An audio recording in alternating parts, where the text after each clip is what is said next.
What's up, everybody? Welcome back to my channel and to episode 4 of Let's Play Dark Fort with One Page Mythic. Dark Fort is a solo micro RPG adjacent to Mörk Borg, and I have a link in the description to where you can purchase the fanzine that includes, along with a selection of Mörk Borg content, the solo micro RPG Dark Fort that eventually became Mörk Borg. Very exciting. Along with One Page Mythic, which you can find a link in the description to Mythic Magazine 25 that holds this product. This is a one-page solution for playing any role-playing game solo. Yeah, so let's carry on with the campaign. So in the last episode, Kargunt, the catacomb rogue, was saved. He saved Mistal's life. Mistal was a warrior that was on the ground, wounded, being interrogated by a necro-sorcerer. And 2 episodes ago, we had this dramatic battle where we somehow killed the necro-sorcerer and lived with only 1 HP left. Somehow survived that combat and saved Mistal's life. Mistal let us know in the last episode that there are more warriors coming. He was one of a group of 4 warriors that traveled from the town of Frightmoon to rescue Freylo the Sage. And actually there are more on the way. They were a lead scouting party, hoping to scout out the catacomb, the dungeon, and to report back to the others with what they were able to learn to help maximize their information, make it as easy as possible to delve and to rescue Freylo. Now 2 of those men are dead. One was being feasted on by a Medusa in this part of the catacomb. Another lay dying in this cross-shaped room. And that dying warrior gave Kargunt the quest to press on and to find Freylo. We then came across the necro-sorcerer interrogating this warrior, who claimed that more were on their way, which turns out to be true. And Kargunt then battled the necro-sorcerer and saved him. And the last thing that happened was a skeleton busted into the room. There was a cave-in. A cave-in blocks our exit. Mistal and Kargunt actually want to make their way backwards through the catacomb, and they want to exit and, and find the group of warriors making their way to the catacombs. But a cave-in happened. This was a random event generated by One Page Mythic. This cave-in prevents their travel along this hallway. So they now have to press forward, hoping that there's a doorway that will allow them to escape the catacomb and to not, sit here and starve to death or something. They came across, a skeleton busted in the room after it was drawn by the noise of the cave-in, and we had a very tense combat with 1 HP where Kargunt was able to destroy the skeleton with the help of his sidekick Damon. That disappeared back into the void after that combat. He then used his invisibility cloak to explore through one of the doorways. We found this cross-shaped room with a hellhound, or an undead hound, right? Undead hound, and we did not fight him. We used the invisibility cloak to sneak back out of the room, and that was our last use for our invisibility cloak. So our Damon has returned to the void, and our invisibility cloak is now becoming see-through, and it's not really working like it used to. So we are now it's so just to set the stage for you, it's Kargunt who is near death, and it is Mistal who is near death and who is not helpful in combat, and all they have is this warhammer and some money. They've got some change on them, 27 silver, and they need to press forward through the catacomb to find a way out, and the odds are that they will not find their way out, that they will die. However, we have had some lucky dice rolls thus far. I'll have you know that every dice roll that I make will be on camera. No dice rolls will ever be fudged, so when it's time for him to die, he will die, and we will witness that together as it happens. It'll be a good time, but thus far, Kargunt has got lucky with his dice rolls. Yeah, and another thing I should point out is that we have enough points earned to reach level 2, and we could, if we were to level up, we might receive some kind of bonus that could help us scrape along until we find a peddler. Everything right now depends on finding a peddler so we can buy potions from him. We just haven't explored enough rooms. We've explored 1, 2, 3, 4, 5, 6 rooms. We need to explore 12 rooms and survive to level up. Or we need to collect 40 silver, and then we need to return to the entrance to be able to level up. So, yeah, things are not looking so hot for Kargunt and Mistal, but they are, they're alive, and they have a chance. It may be a shot in the dark, but it is a chance. This is just for your reference. I don't know if I've shown this yet. This is what a Dark Fort character sheet looks like, so you can kind of like draw your map here. It doesn't have to be on a grid, obviously, and yeah, you can just kind of like check off what, which levels that you've received, you know, your HP, your points, all that good stuff. Explored rooms. The points are out of 15. That's interesting. So once you get to 15, it doesn't matter what your points are. Okay. That's why looking at this character sheet is kind of useful, because it, you know, the rules are so short that the character sheet even kind of provides extra context for what the rules mean. So that is quite helpful. Okay, now, before we enter this next room, I do have a couple questions from the last session. I want to know, so we know Mistal's name. Can I get a little bit about his mannerisms or what he looks like? Let's ask One Page Mythic. We're going to go over to the Discover Meeting Table description. I would like a brief description of Mistal. What is he like? So, 8, he is bright. So this is a happy, optimistic individual. Maybe his armor was shining other than where it's been, you know, gashed. Mistal is he's a warrior. He is gleaming, and he's a bright, peppy, happy person. And we got this all from this one roll on the description meeting table. Perfect. That is what I wanted to know. So Kargunt is, you know, he's young, innocent, kind of clean. This is his first time to go out grave robbing. So these two maybe have some things in common. They might both kind of have this sort of more optimistic than you would expect, or more pure than you would expect view of the dying world, which is a horrible place. Okay, with that, we are now going to press forward, for better or for worse, and at this point, every time we enter a room, there is a solid chance that we will die. So it's been less than 10 minutes in the episode thus far. It could suddenly come to an abrupt halt. Who knows? Who knows what's going to happen? All we can do is press forward and see where fate wants to take us. Okay, so the first thing we're going to do is roll for the room shape, and we are hoping for a shape that can help us to kind of start to chart a path around the crossroom with the Hellhound and somehow back towards one of these open doors. We need to connect our path forward with a way to get back to the entrance so that we're not stuck forever.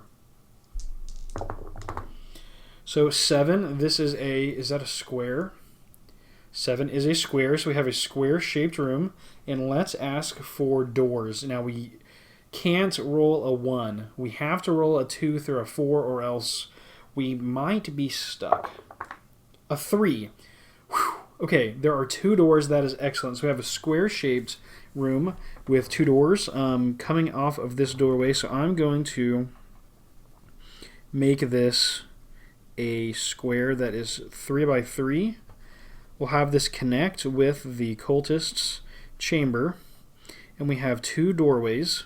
Who knew that this square room was on this side of the chamber? So we're touching the cross room, we're touching the cultist room, but you know, to the south, but there's not a doorway there. There are, however, 2 doorways, and I'm going to make 1 doorway come out. We need to turn. Yeah, there wasn't enough room to get a turn to the left, so I'm going to give us 2 chances. Let's have 1 go this way. Okay, so we have right here, if you can see. I'll try to make it so that you can see. We have 1 entrance right by the cross room. Let's have another one come down to the south out of the square room, right in the center. Okay, now this might all mean nothing 30 seconds from now if we fall in a pit and die. But, you know, at least if we survive this room, we'll have a way to go. Once again, we're trying to make our way around to the east and then to the north to somehow reconnect with the main catacomb so we don't get stuck. Okay, so we've got the shape, we've got the number of doors, and now comes the moment of truth where we roll for what we find. We need a 6. We need to explore rooms until either we somehow survive to room 12 or we roll a 6 and can buy potions from the peddler. So here is hoping that we roll a 6 and not a 2 or a 3 or a 5. And we roll a 4. You face another weak monster. If you kill it, the room is explored. Okay, so this is another bad situation. We did not want a 4, but out of the death-dealing situations, this is the best odds that we have to survive. With a pit trap, we don't have a rope, so we have a 50-50 chance of dying. With a soothsayer, we have a 50-50 chance of dying. With a monster, we might have more than a 50-50 chance of dying. With most of the weak monsters, not all, but with most, we should have either 50-50 or better chance of dying. Or of living, I should say. Okay, so there's a weak monster in the square room, and this very well could be, very likely could be, the end for Kargunt. Be ready, I'm warning you in advance. Alright, we have a D4, and we want it to not be an undead hound. We want a goblin, a cultist, or a blood-drenched skeleton. Let's see, the cultist can drop a scroll. That could be helpful. The goblin could drop a rope, which would be very helpful, and the skeleton could drop a dagger. So if we have to, if this has to happen, I'm going to say we want a goblin or a cultist. So we're looking for a 2 or a 3. Let's see how it goes. A 2. Okay, so a cultist. So there's another cultist in this room. Let's get a description of the room. I want to ask, is this still a barren room? And so far we've got 6 rooms in a row that have been mostly barren. So I'm going to say that it is very likely that this room, in addition, is still like a walls damaged, structurally unsound, but barren room. Very likely. We get a 54, that's a yes. So the only thing that's in this room is a cultist. Does the cultist see us as we enter the room? 50-50. 56. No, the cultist does not see us. So Kargunt, stumbles through the door into this square room. It's barren, and he can see a cultist in the room. And what is the cultist currently doing? What is his action that he is taking? He is 64. He is information. He is studying something. So the cultist is maybe like reading some crazy looking book in the corner of the room, and Kargunt sneaks up, and let's describe the way that the combat rolls. It's a 68. So Kargunt, official, that's interesting. So Kargunt is sturdy. Kargunt slowly but steadily comes up behind the cultist, raises his hammer, and then when he's ready, brings it down with a swing. Now let's roll our die for combat. A round of combat. So we'll roll a d6, and if we can roll a 3 or higher, then we hit the cultist and we get to live another round. If we roll a 1 or a 2, then we die. There is no way to escape it. If we roll a 1 or a 2, then Kargunt is immediately going to be killed by the cultist. So we need to roll a 3 or higher on this die. Let's see how it turns out. A 1. It's a 1. So the cultist dodges, sidesteps.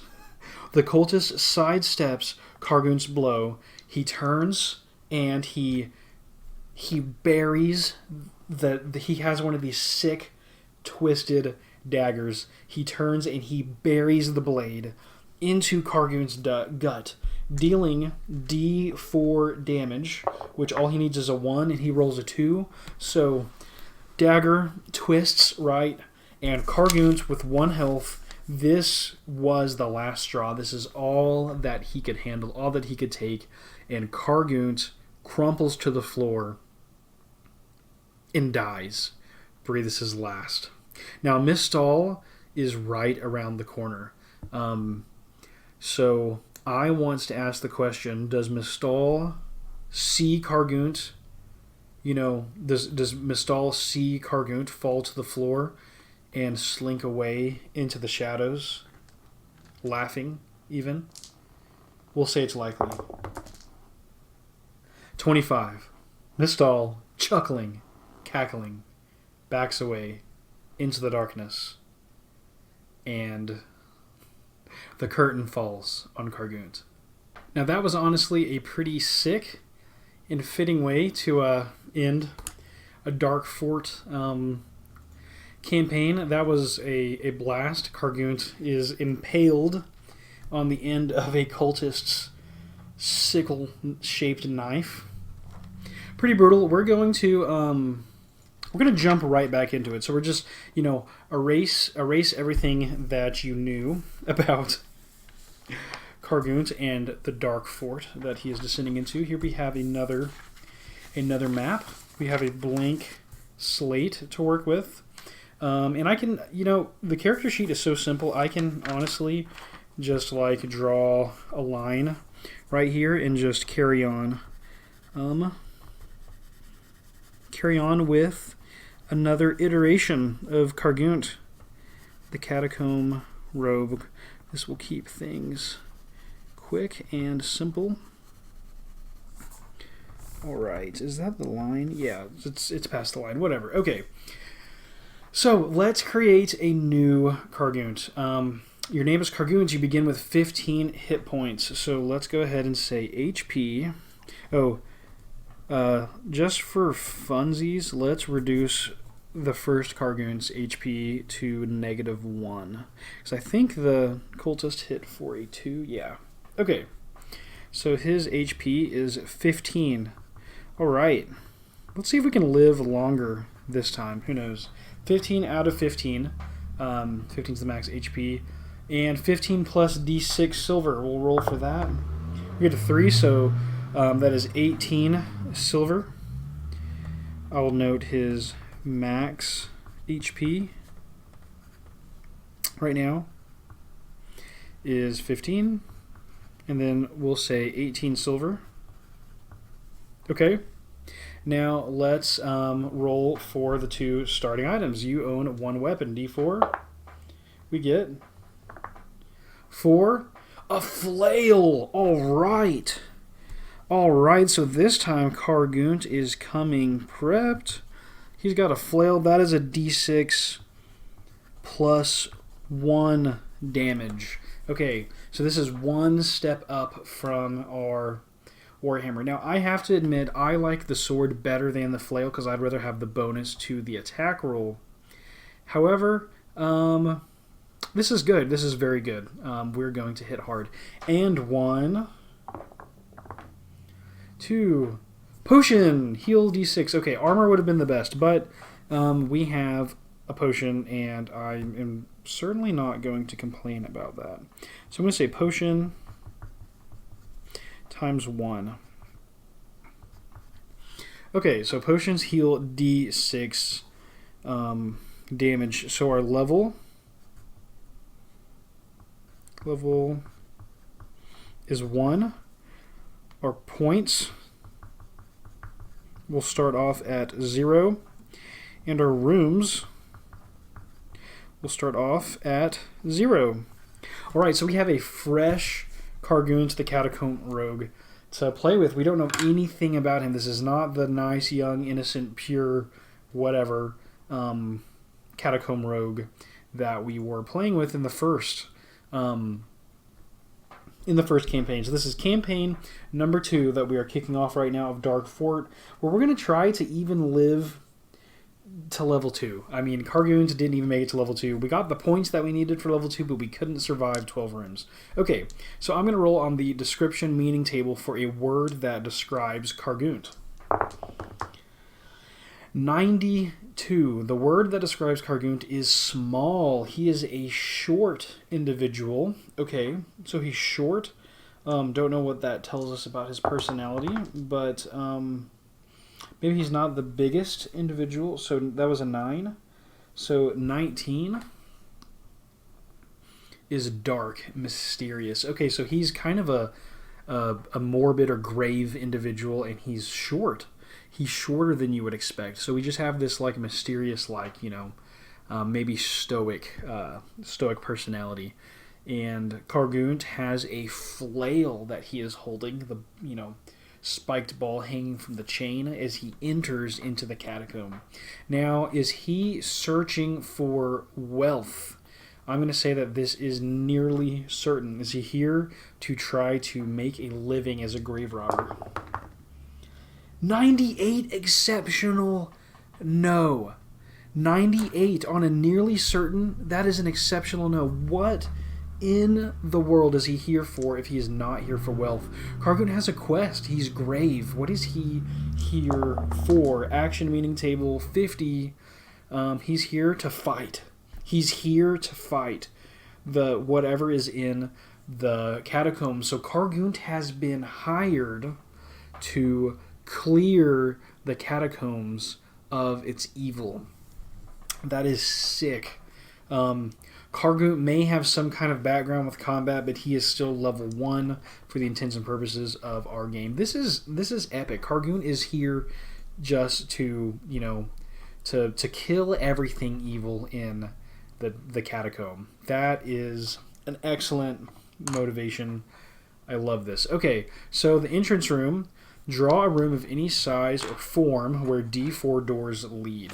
So this time, I'm going to say, instead of coming in on the side of the map, I'm going to say that there is a staircase right here.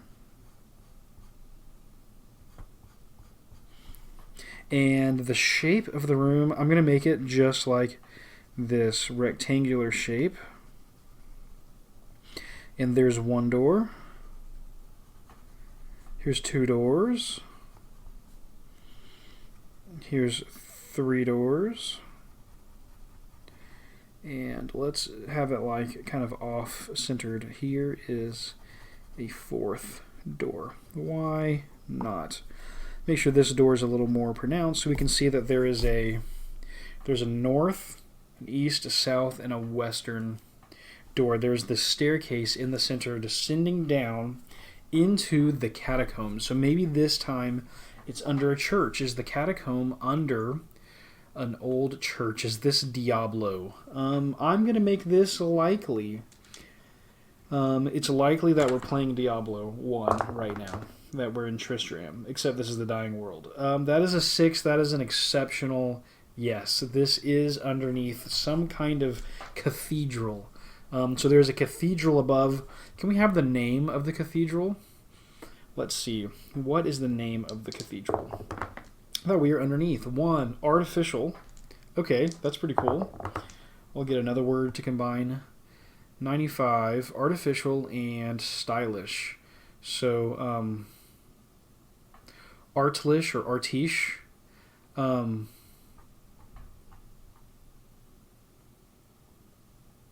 Artifil. Okay. Catacombs. I'm going to give this a title. I'm going to make sure there's enough room for you to see and that I can write on it. Okay. So we will title this document Catacombs of Artifil. Like stylish, FYL. Catacombs of Artifil. So we're underneath Artifil, and Kargunt enters this first room. And now let's hope for something more exciting than Baron. Last Catacombs, the catacomb itself wasn't as interesting as the people within it. What does this room look like? 87. It is rustic. Okay, so rustic, like countryside, rural. So maybe when you come down into this, it's like a catacomb that is rustic. Maybe the top of this is not yet the catacomb, like proper. Maybe you've got like food supplies. Maybe the cathedral was using this space as some kind of like, you know, food storage. Maybe there's tools down here. So maybe it's kind of like a supply area. So I'm going to put like supply. I'm going to put rustic supply just so I can kind of like jog my memory. Okay, so we've got this like almost like it's a cathedral, but there's some kind of tools. Maybe they grow things around the cathedral, and there's like seeds in here or something. Kind of interesting. Bags of flour, bags of I don't know. There's stuff in here. There's stuff. If that hopefully that gives you paint somewhat of a picture. Now let's roll for what's actually in here as far as the game goes. So in the entrance room, we draw D4 doors. We don't get to pick how many doors. Okay.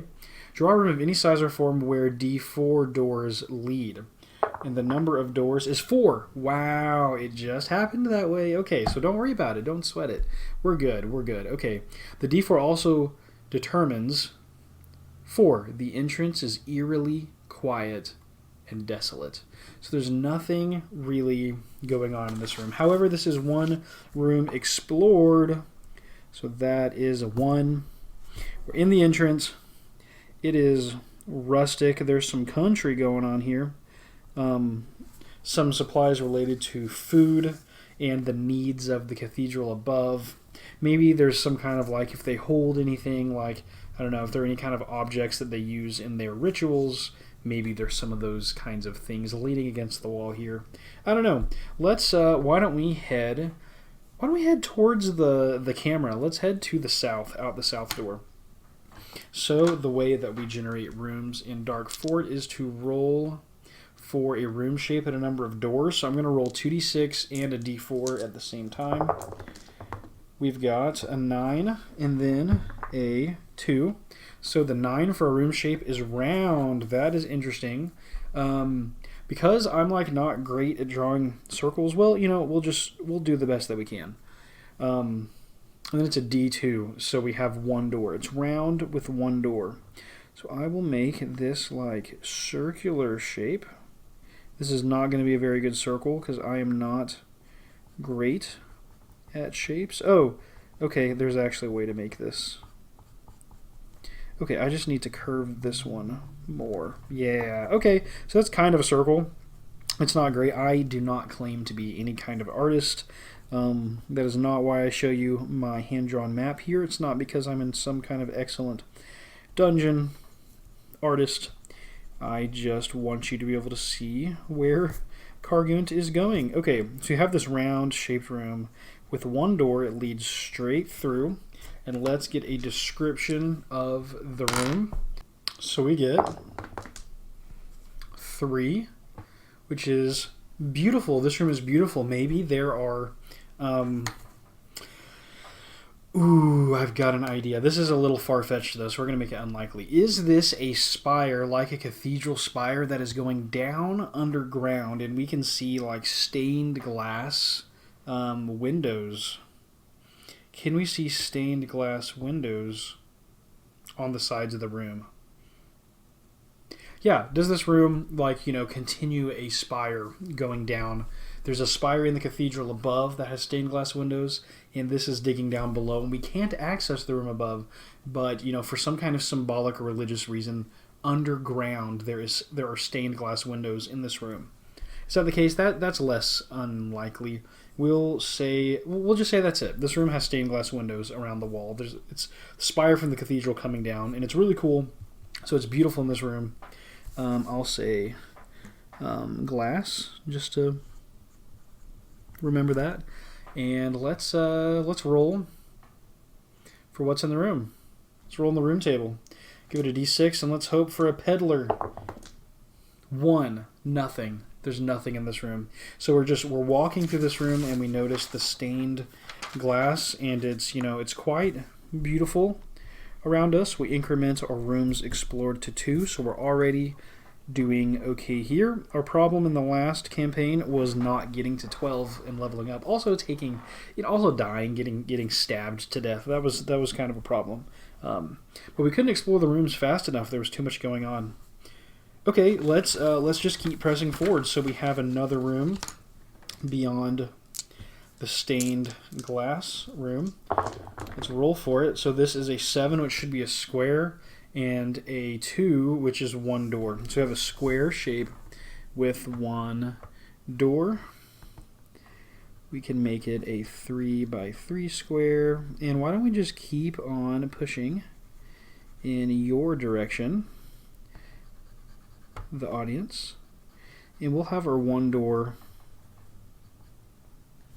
across the way. Okay, so enter into another room, and I'm going to ask, is this room holding, I don't know, religious supplies? That was kind of the first room. Let's roll for the description meaning table. On the description meaning table, what is this room like, given the context? 57. So we get modern. This is a modern room. I think modern's really hard for me in the Dying World setting. 48. We get lacking. Modern and lacking. Interesting. Okay, so let's say that this room has a broken statue in it. Yeah, that makes sense. So we have this like modern statue of whatever this cathedral worships. Let's say broken statue. And it's lacking because it's been damaged. So they hold it down into this kind of a storage space. And it is a statue of something. And just out of interest, let's roll on the description meaning table to see what it is a statue of. 60. Statue of something mundane. So, what if it's a farmer? We have a farmer. We have a statue of some kind of farming person of a religious significance in the, religion of this cathedral, and they have a statue of the farmer that was damaged in some way, and it's sitting down in this room that otherwise looks like a supply or storage area. Now, let's roll on the room table to see what else is in here. We have nothing. Once again, there is nothing in this room. It's just this creepy broken statue. That's weird. Why is nothing going on in here? Okay, so our room increases to 3, but we're going to need some kind of points if we're ever going to hit level 2 and surpass the Kargunt of the first campaign. Okay, so we press on again. We're pushing to the south through this room with the broken statue, and there's nothing really happening, so Kargunt isn't really that worried at the moment. He's not panicking. There's nothing too crazy going on. So Kargunt just keeps on keeping on. We get a 7 and a 1. So this is a square room with no doors. Okay, so we'll just have this square extend to the south and look very similar. Okay, but this time it's a dead end. There are no doors here, and I'm going to guess that this is we've encountered supply areas holding things for the cathedral above. Let's get a description meaning table roll to tell us what this room. Describe what's in this storage room. 26 extravagant. Okay. Oh wait, 26 empty. Is that right? Did I roll a 26 empty? This room is empty. There's nothing in this supply room. Okay, so we got this like religious cathedral under a church vibe, but there's nothing here. Now, is there something in this back room from the room table? And we roll a 4, a weak monster. So Kargunt, he has his flail at his side, but he's not really worried until he enters this room and he comes across a catacomb cultist. All right, here we go.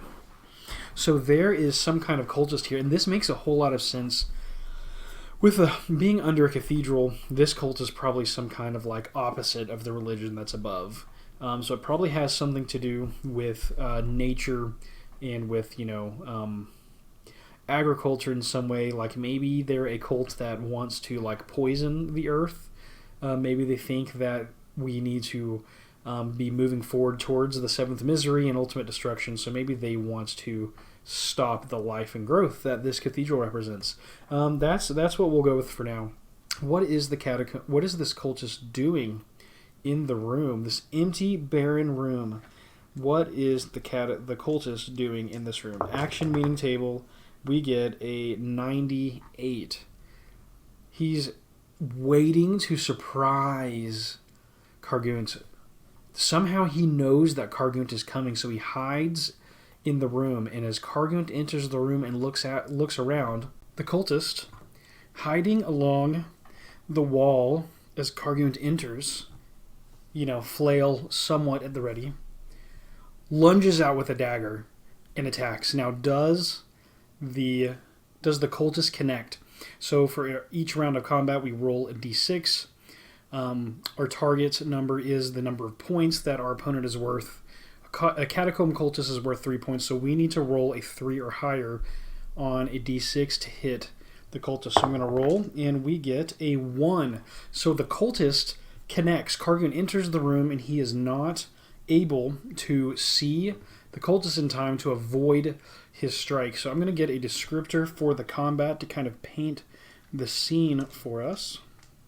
Let's roll. Get a 20 on the description meeting table. That is dirty. So this was a dirty tactic employed by the cultist. So the dagger lunges, he plunges the dagger into Kargunt's shoulder. Let's see how well this connects. It's a 3, so he does. Let me just double check that the catacomb cultist does a d4 damage. So he's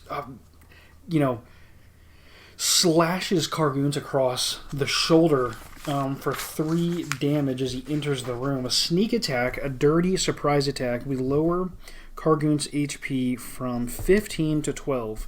And then Kargunt is going to get a chance to respond. We're going to move into a new round of combat. And a 6. So Kargunt is going to, come around and connect with the flail. Let's get another descriptor. I think the descriptors during combat are just fun. It's just flavor. It doesn't impact the mechanics, but just for pure entertainment, 38, a good healthy swing. So I imagine Kargunt takes the dagger into the shoulder. He's furious that he allowed himself to be gotten the best of through a sneak attack, and he, knowingly takes a sidestep and brings it around with very good technique, brings his flail around, connects with the cultist. Now let's see how much of the cultist, let's see how much we get out of that cultist. The cultist has 6 HP. We're going to roll a d6 and add 1. That will be the damage that we deal. So we roll a 1. So it's a 2. We're going to bring the cultist down from 6 HP to 4. So we're playing at 12 versus 4. So the flail comes around and connects. It takes a chunk out of the cultist's skin, but it's out of his, it's out of his rib area. But we didn't collapse his chest or anything, so he is still very much able to continue attacking. Kargunt, however, has the advantage here. We're going to roll again, and this is all flavor. He has the advantage. The dice roll, it's 4 out of 6 in favor of us, so we do have the advantage, but from the flavor text perspective, we imagine that Kargunt brings another swing around and hits again. We're going to roll for damage, and the second is also a 2. We roll a 1. 1 plus 1, 2. This is going to bring the cultist's health down from 4 to 2. So I imagine the first one took a chunk out of his side. The second one takes a chunk out of the shoulder.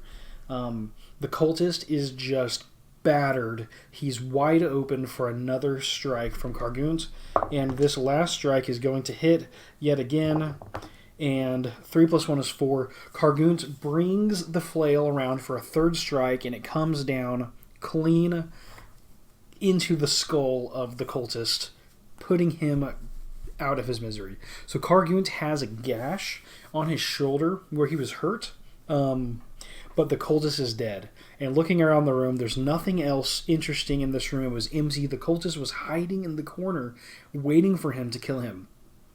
Now, Kargunt is aware that there is some cult down in the catacombs, so he should have been ready for this, but he's mad at himself because the cultist was able to get the better of him, if just for a moment, and now he has to pay for it by having an injured shoulder that could affect him.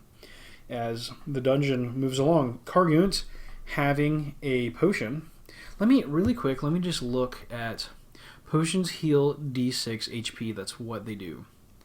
Okay, so do we want to spend it now? I think we need to wait until we're 6 health in the hole before we drink our potion. So I don't think Kargunt is going to drink his potion yet. We have one, so it's important to know that we can drink a potion if we're able to, if we have the time to do so. Okay, so that's good to know. Okay, so we killed the cultist in this room. I'm going to put cultist just so we remember what was in here. And empty. Just little notes so that I can remember what's going on in the dungeon crawl. And we need to earn the points from the cultist, so he is worth 3 points. So we're going to go from 0 to 3. And then our rooms explored is going to go up to 4. So that's pretty exciting. We're a third of the way to the number of rooms that we need,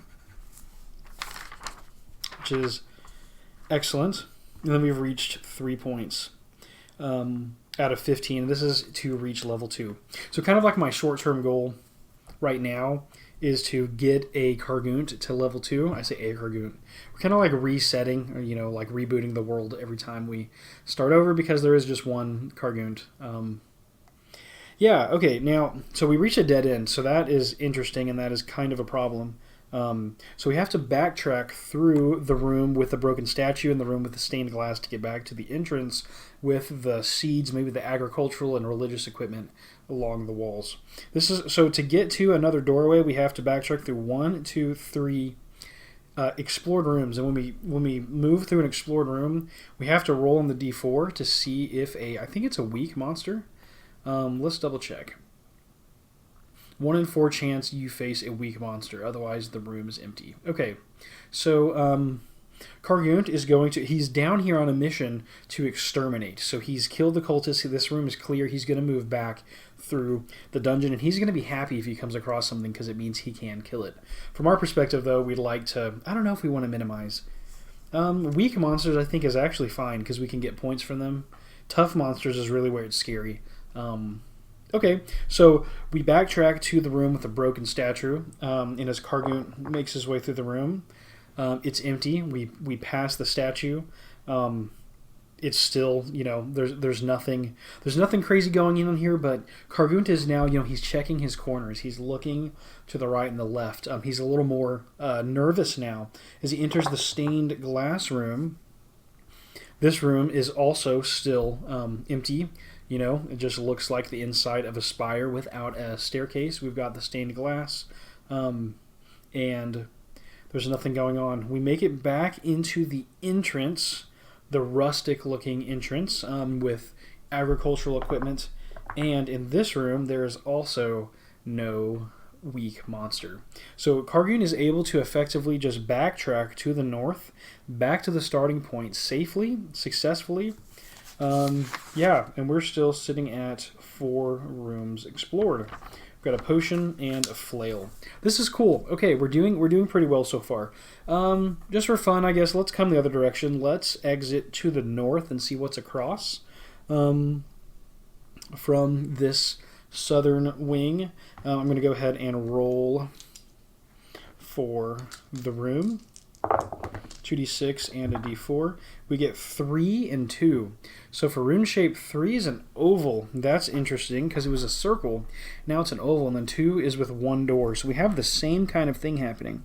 Only this time I'm going to make this extend for a little further to make it seem like an oval. Now, once again, I'm not the best artist, so my curves are going to be a little funny. That's okay. Yeah, not aiming for any kind of like art award here, but okay, we have our oval room, and I want a description of the room. Let's see what we get. We'll roll on the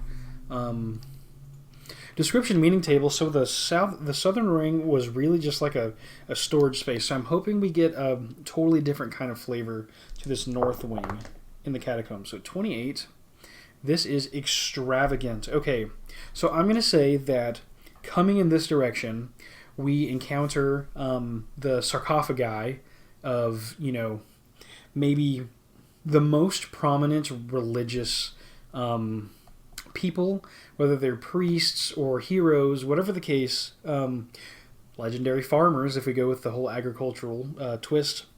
This room has catacomb or sarcophagi along the walls. So I'm going to draw those in. I'm going to actually ask, are there 2 stories or more of, are there 2 or 3 stories of sarcophagi? Like, are they stacked on top of each other in little alcoves in the wall? I don't know. We'll make it 50-50.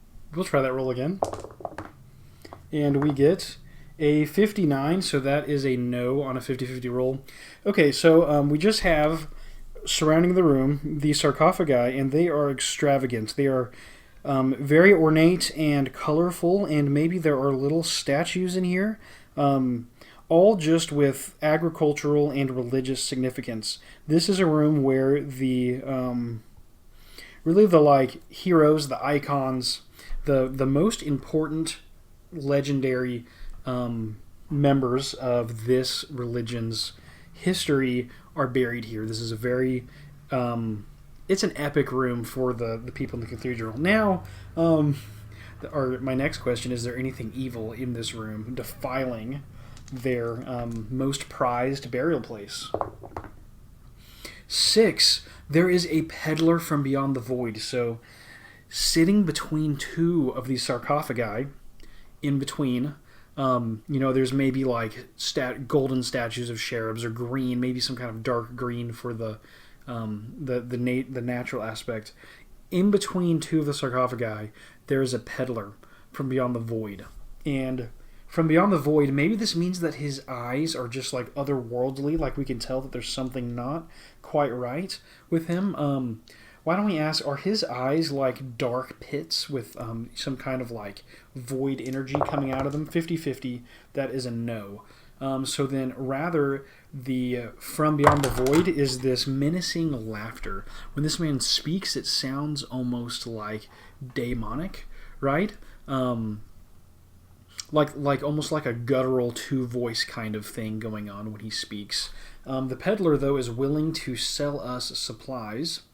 Now, Kargunt is probably freaked out by this, coming upon this peddler from the void, and the peddler offers trinkets and steel for blood-soaked coins. Does Kargunt already know this is going to happen? This is his first time. Okay, so this is a new campaign, so this is Kargunt's first time to encounter the peddler. I'm going to say that he very tentatively, almost out of fear, I think that Kargunt is going to accept this. The only thing I'm leaning on is his dark demeanor. Why don't we... He knows that this is going to be a cult. He might be feeling less than trustworthy of this individual. Does Kargunt attempt to kill or flee from the peddler? Now, this is interesting. This is not the way that I want to go, but I'm trying to think about how Kargunt would react to seeing this peddler. Maybe he can see the weapons, maybe he can see the potions, and he has to make a decision whether or not he's willing to accept assistance at a risk from this individual. And we basically have to deal with peddlers to survive in the catacombs. So I'm just gonna make the decision that Kargunt very warily accepts the risk of dealing with this peddler. Something, maybe it's some kind of magical soothing quality in the monster's voice that kind of lulls him into a sense of security, even with his wariness. I don't know. There's some kind of complex emotion thing going on. Kargunt makes the decision to spend his coins to buy from the merchant, but we just it's just interesting to think about. You're here to kill everyone, and you come across someone that wants to help you. That should be strange. It should be there should be red flags. So I'm going to say peddler, and ornate to mark this room so I can remember what it's like. And we have 18 silver. Did the cultist have a chance to drop anything? Cultist had a chance to drop a scroll. So let's check to see if he did that. 4. So no, he did not drop a scroll, so there's nothing to worry about there. Okay, let's look at the peddler's store. So for 4 silver, we can buy a potion. For 10 silver, we can buy armor. Ooh, and a sword is 12. How much do we have? We have 18 silver, so we could buy 2 potions and armor. Okay, yeah, that's what we're going to... a rope. Ooh, and then we wouldn't have enough for another potion, but we could avoid pit traps. I think the rope is... necessary. Okay, so here's what we're going to do. We're going to buy, first and foremost, we're going to buy armor. Yeah, so I'm going to put armor minus D4, right? Is what the armor gives us. Yeah, that is good stuff. So that's going to cost 10 silver. So Kargunt, now it's not blood-soaked silver yet, but Kargunt has the silver that he entered the catacomb with. He has 18 of it, and he's going to very warily hand 10 of his silver coins, hard won, his investment, right? This is him investing into this venture. Maybe he's going to get paid or something when he clears the catacomb.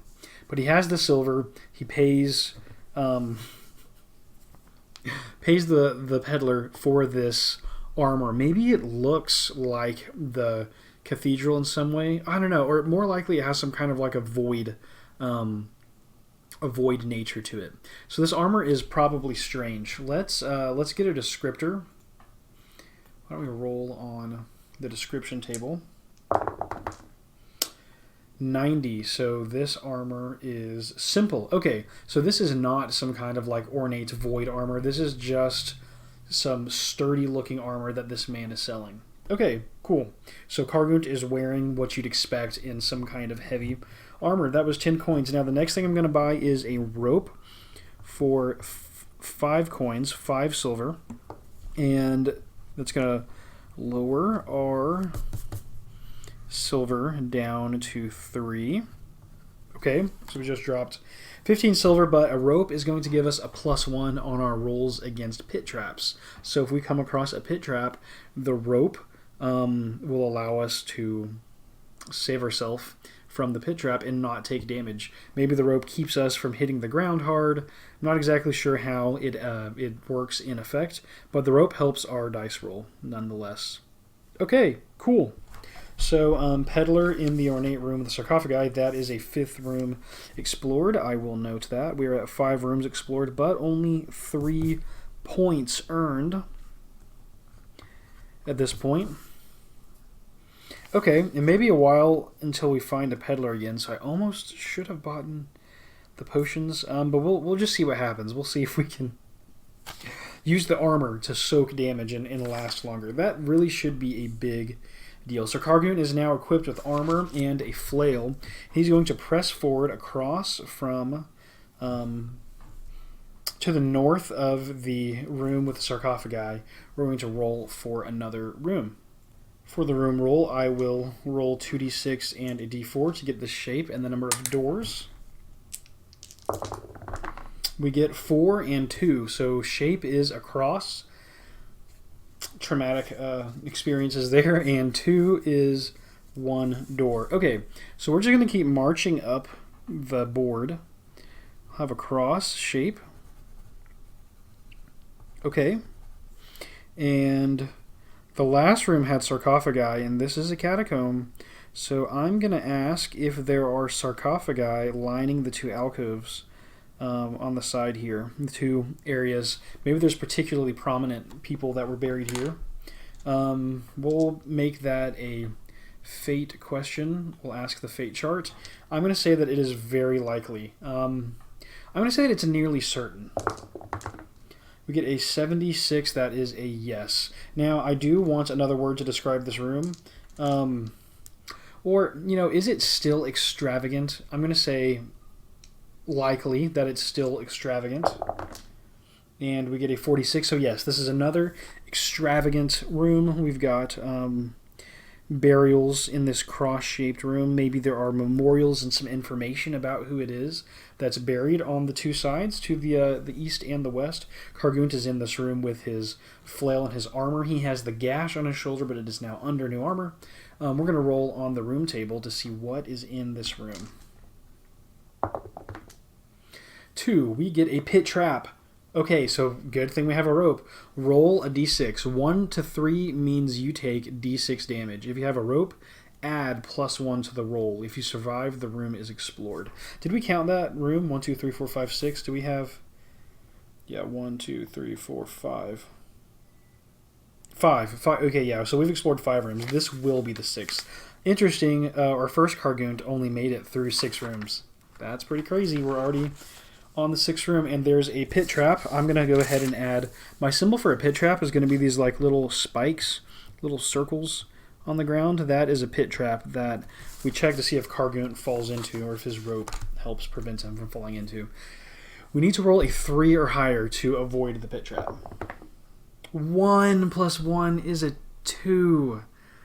Oh no. Okay, so we're going to take d6 damage. So Kargunt is walking along, and he's distracted.